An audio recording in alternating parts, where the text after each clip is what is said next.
Salut, c'est Léo la chaîne Techmaker et aujourd'hui on va construire la nouvelle réédition de Nintendo, la SNES Classic Mini. Alors avant de commencer cette vidéo, j'aimerais vous remercier pour les 100 000 abonnés qui ont été atteints avec la dernière vidéo. Ça me fait vraiment chaud au cœur et je pensais pas atteindre ce palier un jour, alors vraiment merci encore. D'ailleurs, je pense que je vais faire une FAQ pour fêter l'occasion, alors n'hésitez pas à me suivre sur Twitter pour savoir lorsque je vais commencer à récolter les questions. D'ailleurs, pour vous remercier des 100 000 abonnés, eh bien je vous ai fait un petit concours assez sympathique dans cette vidéo, alors restez bien jusqu'à la fin de cette dernière. Ce nouveau DIY est par ailleurs assez simple à réaliser et je pense que là n'importe qui peut le faire. Ici rien à souder ou à programmer, c'est même assez ressemblant à la vidéo de la NES Mini qui avait été faite l'année dernière. Donc grâce à cette vidéo on va pouvoir revoir les bases. Pour ce DIY on va encore avoir besoin du fameux Raspberry Pi 3, utilisé dans plein de DIY de la chaîne. Un micro-ordinateur qui va être dans notre SNES Classic Mini. Ensuite on va avoir besoin d'une carte SD, mais là même une de 8 Go suffira largement à faire ce que l'on veut puisque les jeux SNES ne sont pas les jeux qui pèsent le plus dans le rétro gaming. Pour jouer et avoir une expérience optimale, eh bien il est aussi recommandé d'avoir une manette de SNES. Alors vous ne pourrez pas utiliser vos manettes de l'époque parce que ce ne sont pas les mêmes ports, mais vous pouvez facilement trouver des manettes ressemblantes qui se branchent en USB pour pouvoir le mettre sur le Raspberry. Bon oui, c'est pas des officiels, mais bon c'est pas très grave non plus. Et puis bah plus qu'une seule chose, la coque de la fameuse console. Là on va prendre un modèle 3D sur Thingiverse, qui est le plus populaire de la plateforme pour cette catégorie. Bien évidemment, tous ces liens sont en description. Alors oui, il va falloir encore utiliser une imprimante 3D, mais on va utiliser celle qui avait coûté 150 €, qui avait été présentée sur la chaîne il y a quelques temps de ça, pour vous montrer une fois de plus qu'il ne faut pas forcément une imprimante à 100 000 € pour pouvoir faire ce genre de DIY et qu'une imprimante premier prix, bah ça suffit largement. C'est assez long pour deux des pièces, le dessus et le dessous, sachant qu'il y a aussi 5 petites pièces à côté, mais on en reparlera plus tard. Une fois les pièces imprimées, il faut les vider du plastique de support qui a été utilisé pour parfaire l'impression. Et voilà, c'est utilisable, c'est aussi simple que ça, il n'y a plus qu'à placer le Raspberry à l'intérieur. Ensuite, vu qu'on a utilisé du blanc sur toutes les pièces, eh bien on va peindre les pièces de couleur. Mais quand je dis peindre, c'est un bien grand mot puisqu'on va utiliser un marqueur violet et un crayon de papier. Parce que oui, j'ai pas forcément de peinture à porter, mais bon bah c'est pas grave, ça fait vraiment DIY pour le coup. C'est pas la meilleure technique et ça fait un peu clodo, mais l'illusion est pas trop mal, c'est pas non plus parfait et c'est pour ça que je vous conseille quand même de partir plus sur de la peinture, voire même d'imprimer les pièces directement des bonnes couleurs plutôt que d'utiliser cette manière de clodo. Bon, la coque est maintenant finie, passons à la configuration du micro-ordinateur.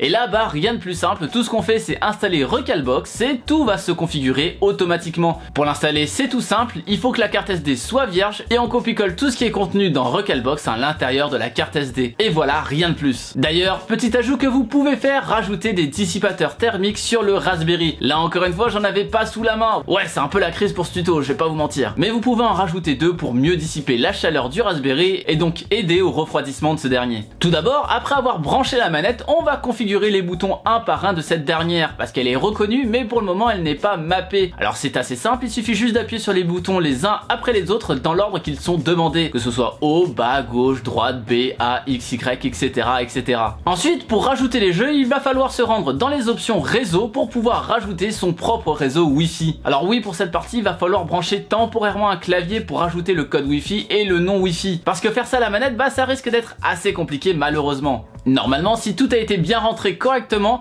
le statut devient connecté et il est maintenant possible d'accéder à notre Raspberry depuis nos autres ordinateurs. Par ailleurs, n'hésitez pas à mettre la console à jour, ça coûte rien et c'est toujours mieux pour la stabilité de cette dernière. Donc maintenant, on retourne sur un ordinateur externe. On clique sur réseau et on devrait voir apparaître le Raspberry sous le nom de Recalbox. Et là, bien, il suffit juste de rajouter les ROM dans le dossier correspondant. Pour les jeux SNES, du coup, c'est dans le dossier SNES. C'est assez logique et c'est assez simple à comprendre. Alors oui, sur cette vidéo, encore une fois, je vous partage pas les liens vers les différentes ROM, mais je vous fais confiance pour les trouver. C'est pas trop ardu quand même. Une fois les jeux totalement transférés sur les réseaux, on peut redémarrer le Raspberry et là, tada, 2925 jeux sont apparus sur la console. Alors oui, c'est possible aussi d'ajouter des jeux d'autres consoles comme on l'avait fait à l'époque, mais pour ce DIY, c'est pas le but. Alors ici, on le fera pas, mais libre à vous de rajouter d'autres consoles. Ça fonctionne exactement de la même façon. Bah maintenant que tout fonctionne, on va tester la bête. Alors voyons voir ce qu'il y a la bête dans le ventre. Alors ici, pour cette vidéo, pour tout contrôler, je vais uniquement utiliser la manette pour montrer qu'il n'y a pas besoin d'avoir à côté un clavier pour pouvoir naviguer facilement, même si on a l'impression que ça va être très compliqué. Parce que là, quand on voit dans les jeux, si si on veut se déplacer dans les 3000 jeux, ça va être un calvaire. Mais il y a quelques options pour rendre ça un petit peu plus pratique. Par exemple, de choisir directement à quelle lettre on va commencer. Comme ça permet de retrouver son jeu un petit peu plus facilement. Si on veut chercher par exemple Super Cool Zen Ghost, on peut chercher directement la lettre S pour commencer à ces lettres-là. Évidemment, ça va être compliqué parce que à S, il y a énormément de super quelque chose, de super trucs, super voilà, ou des secrets dans tous les sens. Mais en tout cas, eh bien, ça sera bien plus facile à trouver de cette manière. Alors normalement, je vais réussir à le trouver d'ici peu. Attention, où est-ce qu'il est? On continue, on continue, on continue. Et le voilà. Alors en général, vous aurez deux versions sur les versions complètes ROM si vous les téléchargez de cette manière. Ce qui fait que la version Europe et la version USA, ce qui change, c'est surtout la vitesse de jeu. En général, il y avait du 50 Hz pour les versions Europe et du 60 Hz pour les versions USA. Si vous voulez un jeu un petit peu plus fluide, je vous conseille de lancer les versions USA. Comme ça, vous aurez un petit peu plus d'images par seconde. Même si par contre, là, le jeu ne sera pas traduit effectivement. Donc choisissez vraiment avec ces paramètres en compte. Bon, j'espère que je suis pas trop rouillé quand même pour ce jeu. Et du coup, comme on peut le voir, c'est totalement fluide. Il n'y a aucun souci. Et du coup, c'est jouable de manière parfaitement fluide. Il n'y a pas de baisse de framerate. Il n'y a pas une résolution plus basse. C'est même plutôt joli, par exemple, par rapport à la console d'origine, parce qu'on est sur un écran un petit peu plus grand avec une plus grande résolution. Il y a un petit peu de scaling, mais vraiment, c'est pas dérangeant et c'est même plutôt agréable. Et du coup,